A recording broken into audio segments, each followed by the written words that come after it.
తప్పు చేసి దబాయిస్తే అది నిజమవుతుందని చంద్రబాబు నాయుడు అనుకుంటే అది ఆయన భ్రమే. జనాన్ని మాయ చేసినట్టు శ్రీవారిని మోసం చేయాలంటే కుదరదన్న విషయం చంద్రబాబు నాయుడు తెలుసుకోవాలి. నిన్న జగన్ గారు తన తిరుమల పర్యటన మీద స్పష్టంగా ప్రెస్ మీట్ పెట్టడం జరిగింది. అయినా దాన్ని ఒప్పుకోకుండా చంద్రబాబు నాయుడు తప్పుల మీద తప్పులు చేస్తూ మళ్లీ మాట్లాడతాడు.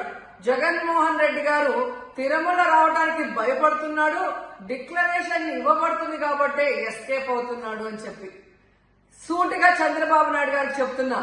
చంద్రబాబు నాయుడు జగన్ గారి దమ్ము ధైర్యం గురించి రాష్ట్ర ప్రజలందరికీ బాగా తెలుసు.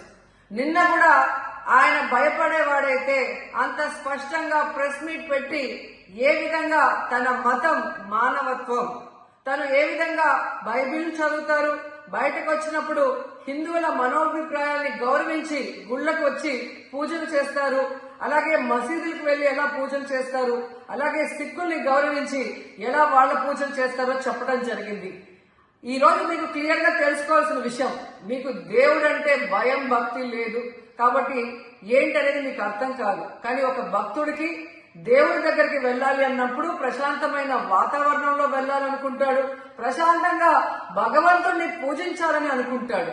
కానీ ఈ రోజు మీరు జగన్మోహన్ రెడ్డి గారు తిరుమలకు వస్తారని అనౌన్స్ చేసిన దగ్గర నుంచి బీజేపీలో కొందరు, జనసేన, తెలుగుదేశం పార్టీ ఎలా అలజడి సృష్టిస్తున్నారో అందరూ కూడా గమనిస్తున్నారు. ఏ విధంగా అలిపిరి దగ్గర మేము అటాక్ చేస్తాం, అడ్డుకుంటామని చెప్పటం, అలాగే వైఎస్ఆర్ కాంగ్రెస్ పార్టీ నాయకులందరికీ, కార్యకర్తలందరికీ నోటీసులు ఇచ్చి జగన్మోహన్ రెడ్డి గారి పర్యటనకి పర్మిషన్ లేదు కాబట్టి ఎవరొచ్చినా అరెస్ట్ చేస్తామన్నట్టుగా భయభ్రాంతులకు మీరు ఎలా గురి చేశారు.